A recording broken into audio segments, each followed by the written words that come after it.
Bon, vous les 5 là-bas, vous êtes trop serrés, mettez-vous donc près de la fenêtre. Voilà, je sais que vous pensez tous à la même chose. Vous pensez tous à Julien Leclou. Vous avez vu les journaux. Vos parents en ont parlé chez vous, entre eux ou avec vous. Maintenant, vous allez tous partir en vacances. Et moi aussi, je voudrais vous parler de Julien. Alors, à propos de Julien, je ne sais pas grand-chose de plus que vous, mais je voudrais vous donner mon point de vue.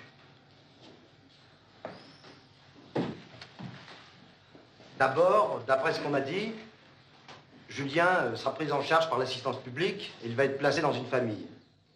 Quel que soit l'endroit où il sera évidemment mieux qu'avec sa mère et sa grand-mère où il était maltraité. Pour dire les choses exactement, où il était battu. Sa mère sera déchue de ses droits maternels, ce qui signifie qu'elle n'aura plus le droit de s'occuper de lui. Je pense que pour Julien, la vraie liberté va commencer vers 15 ou 16 ans, lorsqu'il se sentira libre d'aller et venir. Devant une histoire aussi terrible que celle de Julien, la première réaction de chacun de nous est de se comparer à lui. J'ai eu une enfance pénible, enfin beaucoup moins tragique que celle de Julien, mais pénible. Et je me souviens que j'étais très impatient de devenir adulte parce que je sentais que les adultes ont tous les droits, qu'ils peuvent diriger leur vie comme ils l'entendent. Un adulte malheureux peut recommencer sa vie ailleurs, peut repartir à zéro. Un enfant malheureux ne peut pas avoir cette pensée. Il sent qu'il est malheureux, mais il ne peut même pas mettre un nom sur son malheur. Et surtout, nous savons qu'à l'intérieur de lui-même, il ne peut même pas remettre en question les parents ou les adultes qui le font souffrir.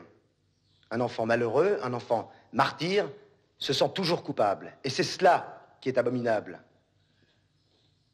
Parmi toutes les injustices qui existent dans le monde, celles qui frappent les enfants sont les plus injustes, les plus ignobles, les plus odieuses. Le monde n'est pas juste et ne le sera jamais. Mais il faut lutter pour qu'il y ait davantage de justice. Il le faut, on doit le faire. Les choses bougent, mais pas assez vite. Elles s'améliorent, mais pas assez vite. Les politiciens, les gens qui nous gouvernent, commencent toujours leur discours en disant « Le gouvernement ne cédera pas à la menace ». Mais en réalité, c'est le contraire, il cède toujours à la menace. Et les améliorations ne sont obtenues que parce qu'on les réclame fortement. Depuis quelques années, les adultes ont compris et ils obtiennent dans la rue ce qu'on leur refuse dans les bureaux. Si je vous raconte tout ça, c'est pour vous montrer que les adultes, lorsqu'ils le veulent vraiment, peuvent améliorer leur vie, peuvent améliorer leur sort. Mais dans toutes ces luttes, les enfants sont oubliés. Il n'existe aucun parti politique qui s'occupe réellement des enfants. Des enfants comme Julien, des enfants comme vous. Et il y a une raison à cela. C'est que les enfants ne sont pas des électeurs.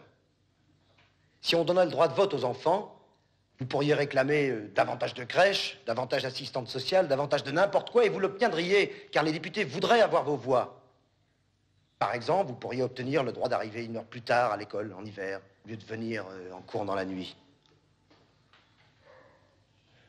Je voulais vous dire aussi, c'est parce que je garde un mauvais souvenir de ma jeunesse et que je n'aime pas la façon dont on s'occupe des enfants que j'ai choisi, moi, de faire le métier que je fais, être instituteur.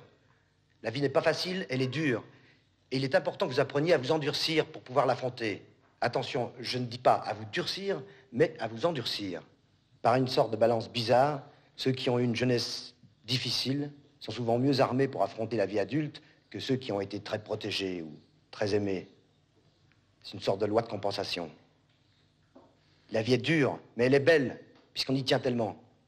Il suffit qu'on soit obligé de rester au lit à cause d'une grippe ou d'une jambe cassée pour s'apercevoir qu'on a envie d'être dehors, de se balader, pour s'apercevoir qu'on aime vraiment beaucoup la vie.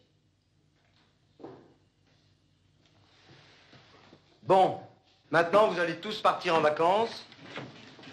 Vous allez découvrir des endroits nouveaux, des gens nouveaux.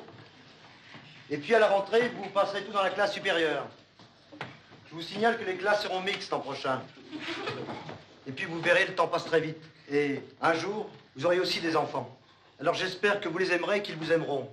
À vrai dire, ils vous aimeront si vous les aimez. Et si vous ne les aimez pas, ils reporteront leur amour, leur affection, leur tendresse sur d'autres gens ou sur quelque chose d'autre. Parce que la vie est ainsi faite qu'on ne peut pas se passer d'aimer et d'être aimé.